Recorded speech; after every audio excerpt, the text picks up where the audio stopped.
I'm here with Mikey Lovato in Albuquerque kickboxing. He just returned from Virginia where he fought Jose the Pistol Villarisco.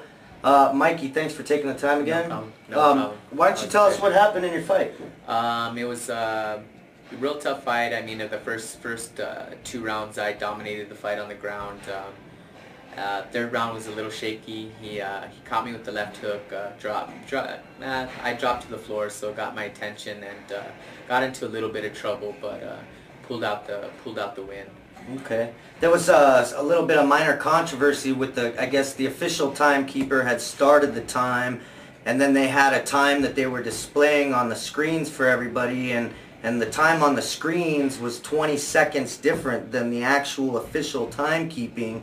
Why don't you talk to us? Tell me from your point of view what happened with that. I believe there was some complications with the clock throughout the night, but my match more so than anything because the knockdown occurred towards the end of the fight, and the timekeeper apparently started the time before.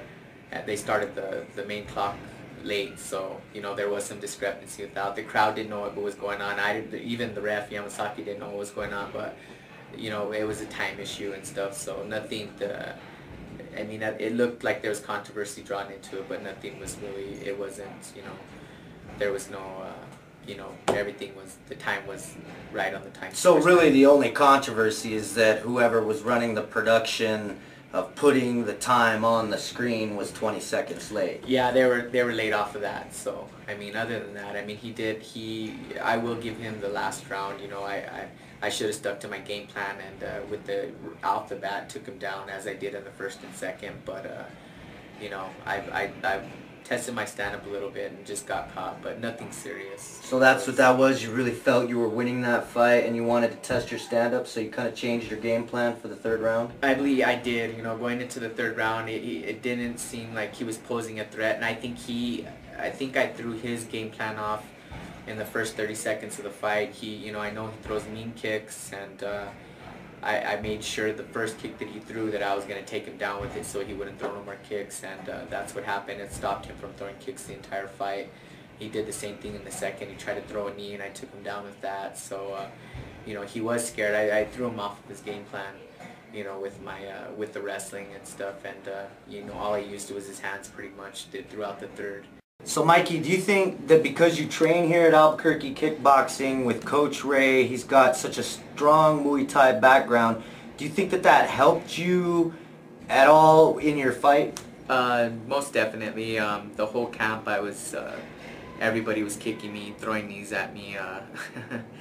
We actually had a guy that came down from Santa Fe that was a decent Muay Thai fighter and come and spar with me. So, I mean, definitely was the basis of my fight, is getting a taste of what I was going to be expecting, and to be honest, it was the toughest camp that I went through.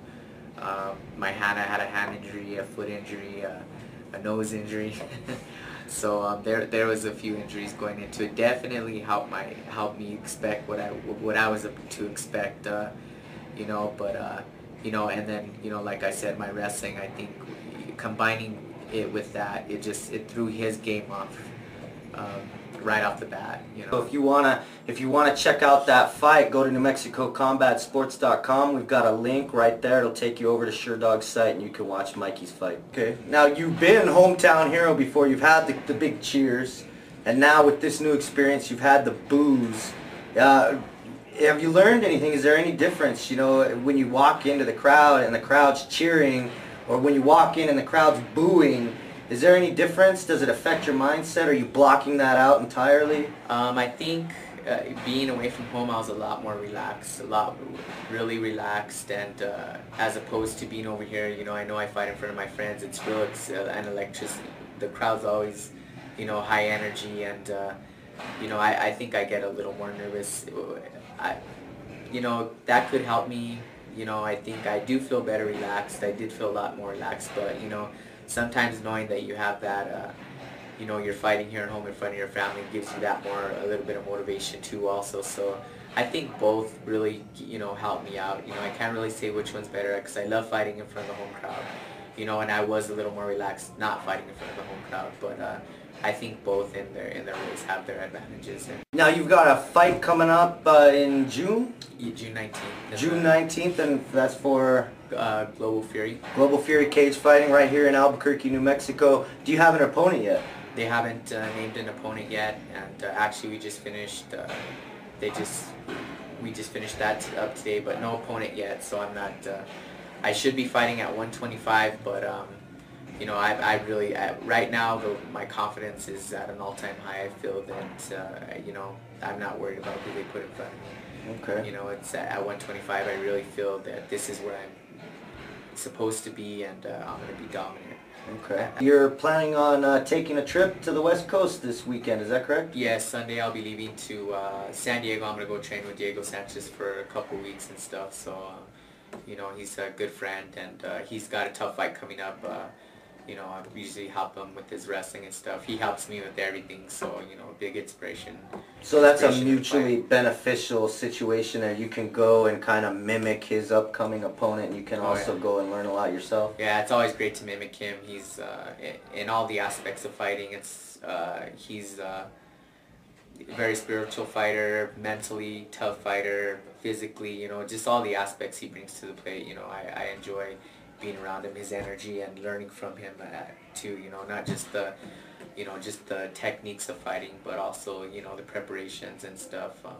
I know he's cutting weight now and stuff, so, you know, I'm in the same boat too, so you know, I'm going to learn a lot of stuff, you know, and I always do around him. He always has something new to teach. So how long are you going to help him in his camp? I'm going to be there for about a week or more. I haven't decided yet, but more than a week, probably. You know that Global Fury is your next fight.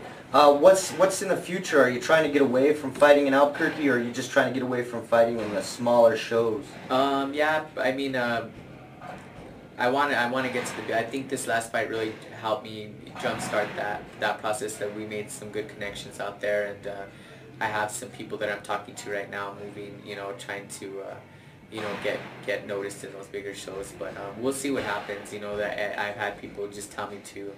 I always love fighting at home, but you know, of course, it was a great experience for me to get out and, you know, take on, you know, a real decorated striker, kickboxer, Muay Thai guy. You know, you know, that's the kind of raise my confidence, and, you know, those are the kind of fights that I want to take. And, you know, like I said, as I said before, you know, I'm trying to push to be the best in the world. I'm a competitive person, so, you know, I want to take on the best, and I know that they're going to be in the bigger shows. Is there anybody that you want to say thanks or send a shout out to? I really want to thank, you know, my teammates here at Albuquerque Kickboxing for helping me get ready for this fight. They were here, you know, getting me ready.